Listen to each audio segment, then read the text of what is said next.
नमस्कार,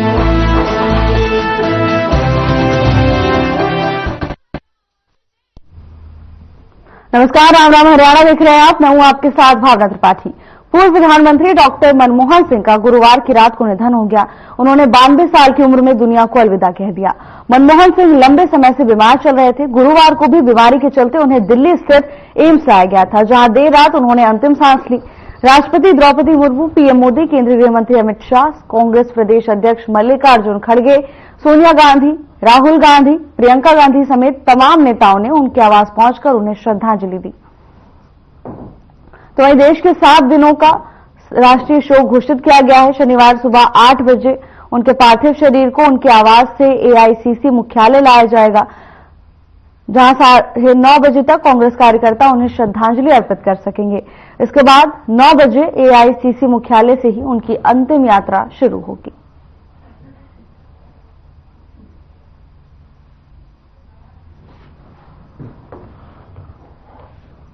यूपीए सरकार में 10 साल तक प्रधानमंत्री रहे हैं मनमोहन सिंह का राजनीतिक सफर बेहद ही प्रेरणादायक था। आज की राजनीति में उनका कद बहुत ऊंचा माना जाता है। 2004 से 2014 तक लगातार 10 साल प्रधानमंत्री रहे, लोगों के बीच काफी लोकप्रिय रहे। अपनी नीतियों को लागू करने के बाद जनता से बहुत प्यार बटोरा। 2004 से 2014 तक लगातार प्रधानमंत्री बने रहे। 1991 में पहली बार राज्यसभा सदस्य बने और यहां पर भी लोगों ने उनका खूब सम्मान किया।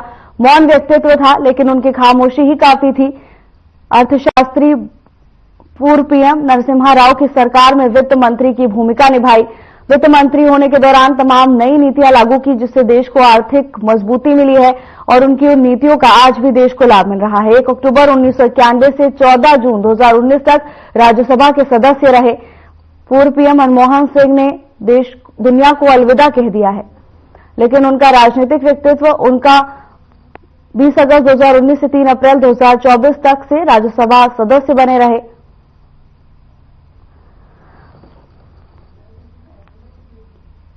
उन्नीस से 2004 तक सदन में नेता प्रतिपक्ष की भूमिका भी निभाई थी।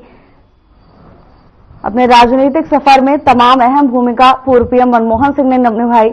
उनकी नीतियों की आज भी लोग खूब तारीफ करते हैं। 1985 में नियुक्त किया गया था योजना आयोग का उपाध्यक्ष और इस दौरान भी बखूबी उन्होंने अपनी जिम्मेदारियां निभाई। लोगों के हित में हमेशा फैसला लेने के लिए पूर्व पीएम मनमोहन सिंह सजग रहे। साल 1919 में आर्थिक सलाहकार बने और इस दौरान भी अपनी भूमिका पूरी ईमानदारी के साथ, पूरी कर्तव्य निष्ठा के साथ निभाते रहे। देश के हित में तमाम तरह की योजनाएं लाते रहे। 1982 से 1985 तक रिजर्व बैंक के गवर्नर भी रहे। देखिए कितना समृद्ध रहा उनका पूरा ये सफर, पूरा जीवन देश के हित में निकाल दिया। संयुक्त राष्ट्र सम्मेलन के लिए आर्थिक मामलों के अधिकारी भी बनाए गए। गुरुवार की रात 92 साल की उम्र में दुनिया को अलविदा कह दिया, लेकिन उनकी नीतियां हमेशा इस दुनिया में अमर रहेंगी। 1966 से 1959 तक आर्थिक मामलों के अधिकारी का पद संभाला था। बतौर अर्थशास्त्री बेहद ही समृद्ध थे और अपनी जो भी उन्होंने अर्थशास्त्र की नीतियों को लागू किया। 1991 में आर्थिक उदारीकरण की शुरुआत की। देश को लाइसेंस की गुलामी से आजादी दिलाई उन्होंने। लिबरलाइजेशन और लाइसेंस से मुक्त कराया। आईटी और टेलीकॉम क्षेत्र में बड़े सुधार किए, जिससे देश को बहुत मुनाफा हुआ। 5 ऐतिहासिक उपलब्धियां ये हम आपको डॉक्टर मनमोहन सिंह की बता रहे हैं। आईटी और टेलीकॉम योजना अधिनियम, ग्रामीण रोजगार गारंटी योजना अधिनियम लागू किया, जिससे लोगों को रोजगार सुनिश्चित कराया जा सके। 2008 में भारत अमेरिका परमाणु समझौता में भी अहम भूमिका निभाई। ये 5 ऐतिहासिक उपलब्धियां हम पूर्व प्रधानमंत्री डॉक्टर मनमोहन सिंह की आपको बता रहे हैं। शिक्षा के क्षेत्र में भी कई ऐतिहासिक सुधार उन्होंने किए। तो देश को हर वर्ग में, हर एंगल से सुधारने की कोशिश पूर्व प्रधानमंत्री की ओर से की गई। यूपीए सरकार में 10 साल तक प्रधानमंत्री की भूमिका निभाई।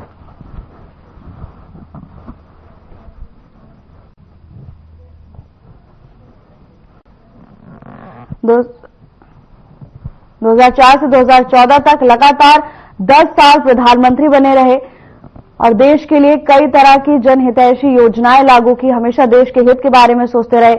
1991 में पहली बार राज्यसभा सदस्य बने।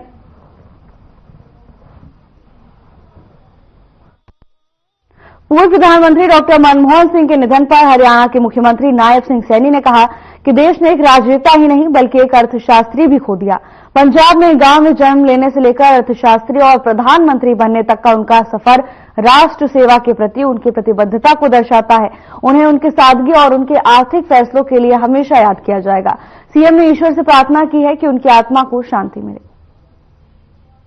पूर्व प्रधानमंत्री डॉक्टर मनमोहन सिंह जी के निधन से देश ने न केवल एक कुशल राजनीतिक बल्कि देश सेवा के लिए समर्पित व्यक्तित्व और कुशल अर्थशास्त्री को खोया है। पंजाब के एक साधारण गांव, छोटे गांव से भारत के अर्थशास्त्री और प्रधानमंत्री बनने का सफर उनके समर्पण और देश की सेवा को दर्शाता है। उनको हमेशा ही सादगी और विद्वता के लिए याद किया जाएगा। देश के विकास के लिए किए गए आर्थिक फैसलों में उनका योगदान हमेशा याद रखा जाएगा।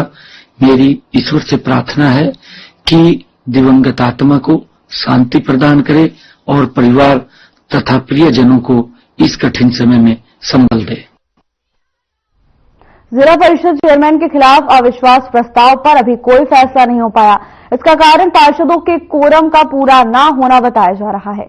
अभी इसकी अगली तारीख प्रशासन ने तय नहीं की है। बता दें कि भिवानी जिला परिषद की चेयरमैन अनीता मलिक हैं। अनीता मलिक के खिलाफ पिछले कुछ दिन से अविश्वास प्रस्ताव लाया गया था। इसको लेकर बैठक हुई।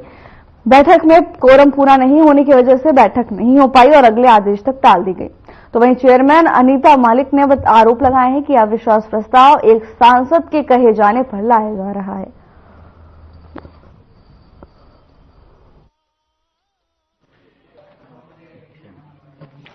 देखिए, हम टाइम पर पहुंचे हुए थे, पार्षद भी कुछ आए हुए थे। एक तो बारिश का मौसम था और एक हमारे देश के पूर्व प्रधानमंत्री जी का स्वर्गवास हो गया। उस वजह से भी ये मैसेज पहुंचा है कि भाई मीटिंग कैंसिल होगी।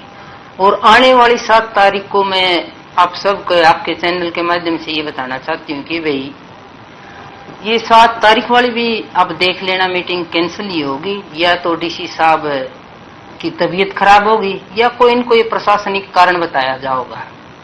हमारा काम है जिले के काम करवाने का, और राज्यसभा सांसद हो या मंत्री हो, वो नहीं चाहती कि भाई ये काम हो। हम चुने हुए हैं, ये नहीं है कि भाई हम भी वैसे ही बैठे हैं। देखो, हमारा काम करने का हक है और ऐसी कोई बात नहीं है कि भाई। देखिए, आज हमारे हाउस की मीटिंग थी जिला परिषद की, और जिसका कोरम हमारे हाउस का पूरा नहीं हो पाया पार्षदों की तरफ से, तो ये मीटिंग स्थगित की गई आगे में 200 तक। कितने पार्षद? हाँ, टोटल हमारे 22 पार्षद हैं, टोटल 4 ही आप हैं। तो आप आगामी कब की डेट है? हाँ, जैसे भी बताया जाएगा हम आपको इंटीमेट कर देंगे।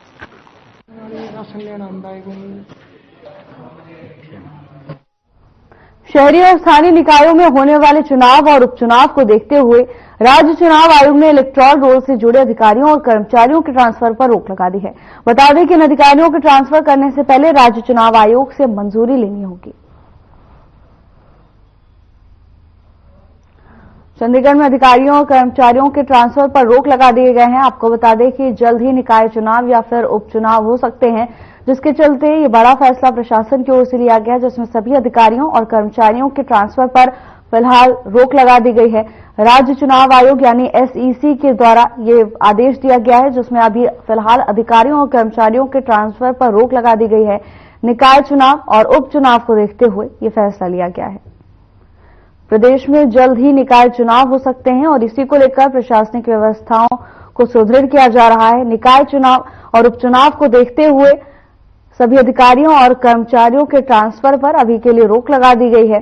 राज्य चुनाव आयोग यानी SEC के द्वारा ये बड़ा फैसला लिया गया है।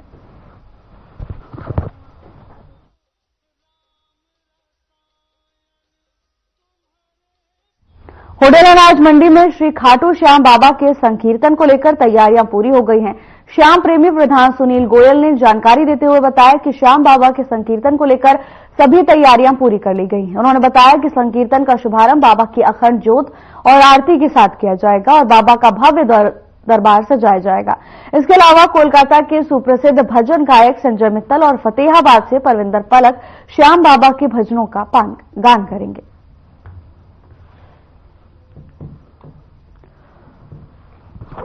होडल में श्याम बाबा के संकीर्तन की तैयारियां पूरी हो गई हैं। भारी संख्या में श्रद्धालुओं के भीड़ आने की संभावना भी जताई जा रही है, जिसको लेकर सभी तैयारियां पूरी कर ली गई हैं।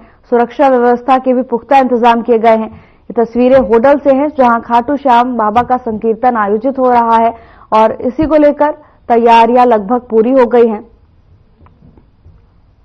भारी संख्या में श्रद्धालुओं के पहुंचने की उम्मीद यहां पर जताई जा रही है, जिसके चलते व्यापक इंतजाम किए गए हैं। लोग पूरी मुस्तैदी से इस कार्यक्रम को सफल बनाने में जुटे हुए हैं।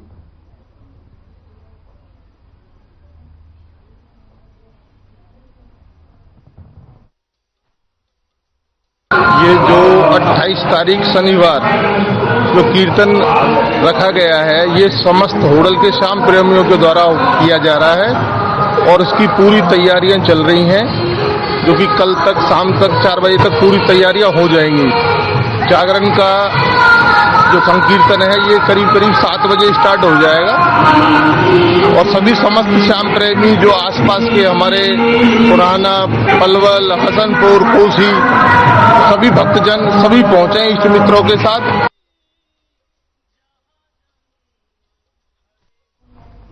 तो शाम क्षेत्र में सुबह हल्की बारिश की दस्तक हुई और अचानक शाम 3 बजे के बाद तेज बारिश होने लगी। बारिश की दस्तक के चलते मौसम भी काफी बदला हुआ है। काफी दिनों से उत्तर भारत में कड़ाके की ठंड और कोहरा देखने को मिल रहा है, जिसके चलते आम जनजीवन अस्त व्यस्त है। तो शाम में जो हल्की बूंदाबांदी हुई, जिसके चलते मौसम में काफी बदलाव भी देखने को मिला है। इस बारिश के चलते किसानों को काफी लाभ मिला है, क्योंकि ये बारिश किसानों के लिए एक प्रकार से वरदान साबित होगी, क्योंकि काफी दिनों से ठंड गिरने से किसानों को नुकसान होने जा रहा था।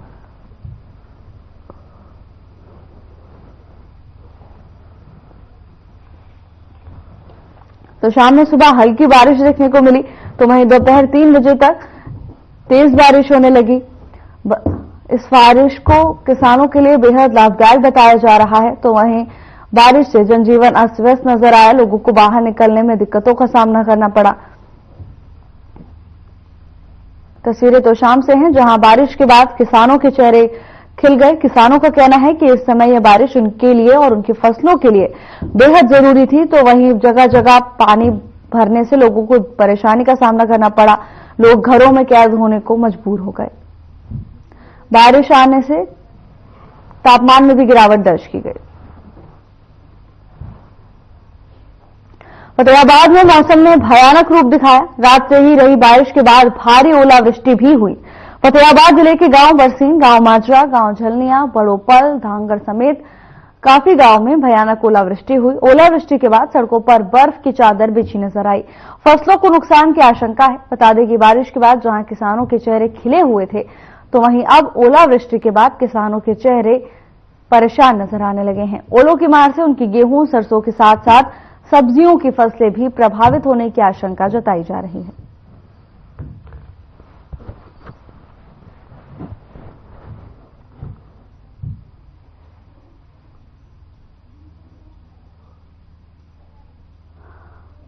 खबर फतेहाबाद से है, जहां बारिश के बाद भयंकर ओलावृष्टि देखने को मिली। जगह जगह बर्फ के गोले देखने को मिले। तो वहीं किसान जहां एक तरफ बारिश होने के बाद खुश थे, तो वहीं ओलावृष्टि से अब वो परेशान हो गए हैं। बारिश और ओलावृष्टि के बाद तापमान में गिरावट दर्ज की गई है, जिसके बाद अब ठंड का एहसास ज्यादा होने लगा है। तो वहीं ये ओलावृष्टि फसलों के लिए बेहद नुकसानदायक है। किसानों के चेहरे पर चिंता साफ नजर आ रही है। उनका कहना है कि ओलावृष्टि उनकी फसलों को नुकसान पहुंचा रही है।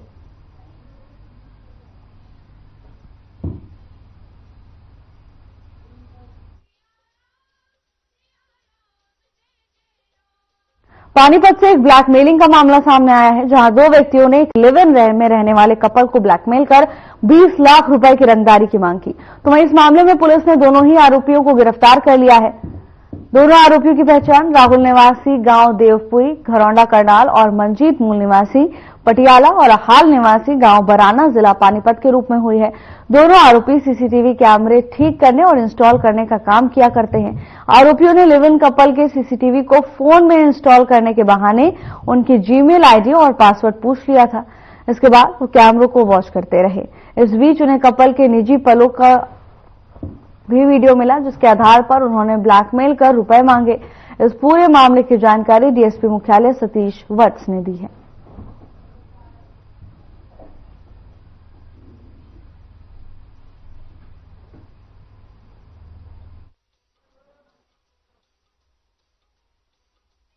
अभी रिसेंटली 2 दिन पहले हमारे थाना 13 में एक शिकायत आई थी कि कुछ लोग 2 लड़के एक पेयर को, मतलब हस्बैंड वाइफ, वो लिव इन में रह रहे थे, हस्बैंड वाइफ नहीं थे, लिव इन में रह रहे थे, उनको वो ब्लैकमेल कर रहे हैं और कोई वीडियो उनके पास है, उनकी अश्लील वीडियो है और उसको लेके वो उसको ब्लैकमेल कर रहे हैं, पैसे की मांग कर रहे हैं। कभी 20 लाख मांगते हैं, कभी 10 लाख मांगते हैं।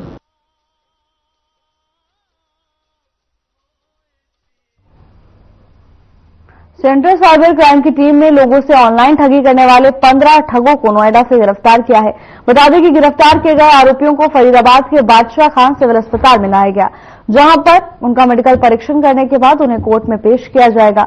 जानकारी के मुताबिक सभी जामताड़ा इलाके के रहने वाले हैं। ठगों ने अब तक लगभग करोड़ों रुपए की ठगी को अंजाम दिया है। खबर फरीदाबाद से है, जहां पुलिस ने 15 शातिर ठगों पर शिकंजा कसा है। आपको बता दें कि ये बदमाश ऑनलाइन ठगी किया करते थे, कई लोगों को अपना निशाना बना चुके हैं। तो वहीं पुलिस को लंबे समय से इनकी शिकायत मिल रही थी, जिसके बाद पुलिस ने कार्रवाई करते हुए सभी 15 आरोपियों को गिरफ्तार कर लिया है। अब इनसे पूछताछ जारी है और आगे की कार्रवाई पुलिस की ओर से की जा रही है। ऑनलाइन ठगी को अंजाम दिया करते थे, अब तक कई लोगों को निशाना भी बना चुके हैं। तो वहीं शिकायत मिलने के बाद पुलिस ने तुरंत एक्शन लिया और 15 शातिर ठगों को गिरफ्तार कर लिया है।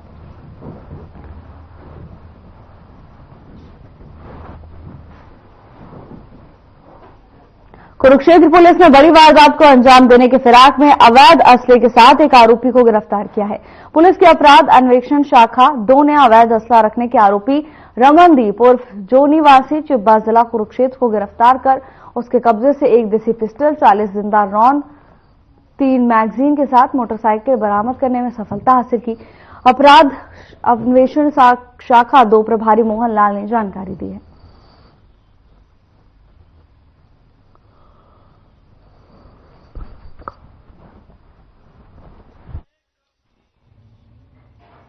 कल हमने 26/12 को एक लड़के को गिरफ्तार किया है, जिसका नाम रमनदीप उर्फ जोनी है और ये चिब्बा गांव का रहने वाला है। हमें CIA 2 की टीम को एक सूचना मिली थी कि ये लड़का जो रमनदीप है, इसके पास असला है और गोलियां है और इसने किसी बड़ी वारदात को अंजाम देना है। तो हमने फिर इसी मुखबिरी के आधार पे ASI Gurbaksh, ASI Karambir, HC Kuldeep व अन्य की एक टीम बनाई और इस लड़के को लगातार हमने इसको फॉलो किया।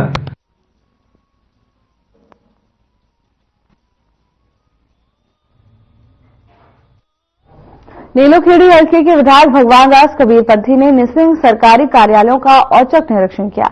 निसिंग तहसील में उन्होंने हाजिरी रजिस्टर चेक किया और काम में लापरवाही बरतने वाले अधिकारियों और कर्मचारियों को सख्त चेतावनी दी। उन्होंने कहा कि सभी कर्मी अपने कार्यों में बिल्कुल भी लापरवाही न बरतें। यदि जनता की शिकायत मिली तो तुरंत उनके खिलाफ कार्रवाई की जाएगी। ड्यूटी में कोताही बरतने वाले कर्मियों को किसी भी सूरत में बख्शा नहीं जाएगा।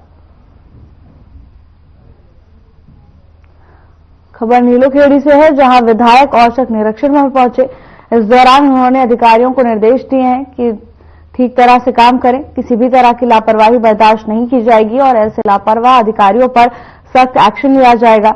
तो वहीं इस दौरान विधायक ने रजिस्टर चेक किया और अनियमितता पाए जाने पर उन्होंने सख्त चेतावनी दी है कि लापरवाही नहीं बरती जाए।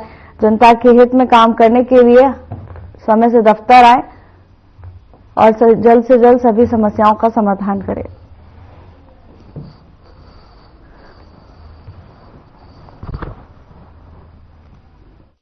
खबर फरीदाबाद से है, जहां तेज हवाओं के चलते मौसम ने करवट बदल ली है। तेज हवाओं के साथ ही बारिश की भी शुरुआत हो गई। बता दें कि पिछले 1 घंटे से हो रही बारिश के चलते तापमान में गिरावट आई है, तो वहीं प्रदूषण का स्तर भी कम हुआ है और AQI का लेवल कम होकर 140 पर पहुंच गया है।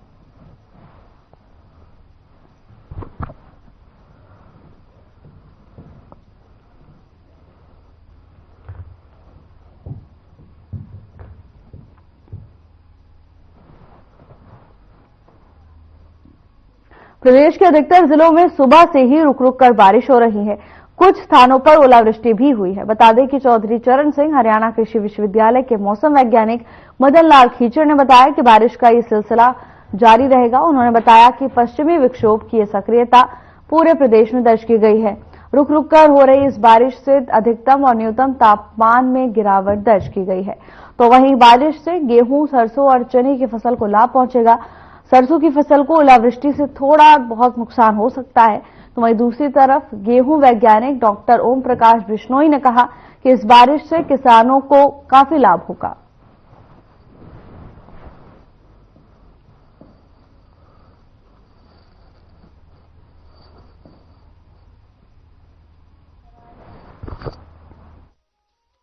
अब सीएमओ के बिना कर्मचारियों और अधिकारियों के तबादले नहीं हो सकेंगे। सरकार ने एक बार फिर दोहराया है कि group A, B, C, D कर्मचारियों का कोई भी तबादला मुख्यमंत्री की ट्रांसफर एडवाइजरी के बिना नहीं होगा। चंडीगढ़ में अब किसी अधिकारी के भी ट्रांसफर बिना सीएमओ के आदेश के जारी नहीं हो पाएंगे। एडवाइजरी के बिना ट्रांसफर नहीं हो सकेगा। एक बार फिर से सरकार की ओर से यह फैसला दोहराया गया, जिसमें लिखा गया है कि सीएमओ के बिना किसी का भी ट्रांसफर नहीं हो सकेगा। अधिकारियों के ट्रांसफर के लिए अब सीएमओ को भागीदार बनाना जरूरी है। बिना सीएमओ की एडवाइजरी के ट्रांसफर नहीं होगा।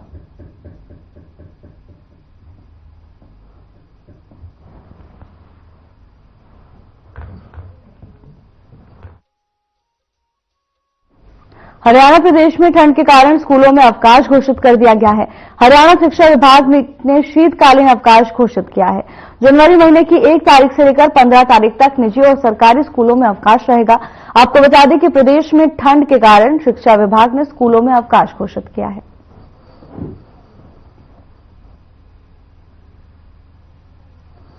बढ़ती हुई ठंड को लेकर यह शिक्षा विभाग का बड़ा फैसला सामने आया, जिसमें शीतकालीन छुट्टियां कर दी गई है। 1 जनवरी से लेकर 15 जनवरी तक स्कूल संचालित नहीं होंगे। स्कूलों में अवकाश घोषित कर दिया गया है। आपको बता दें कि दिन ब दिन तापमान में गिरावट दर्ज की जा रही है और जिसको देखते हुए शिक्षा विभाग ने शीतकालीन अवकाश घोषित कर दिए हैं।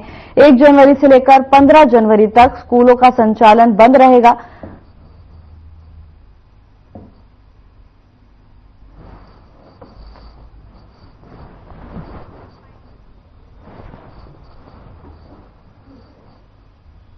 फिलहाल के लिए बस इतना ही। जल्द हाजिर होंगे नए अपडेट्स के साथ। नमस्कार।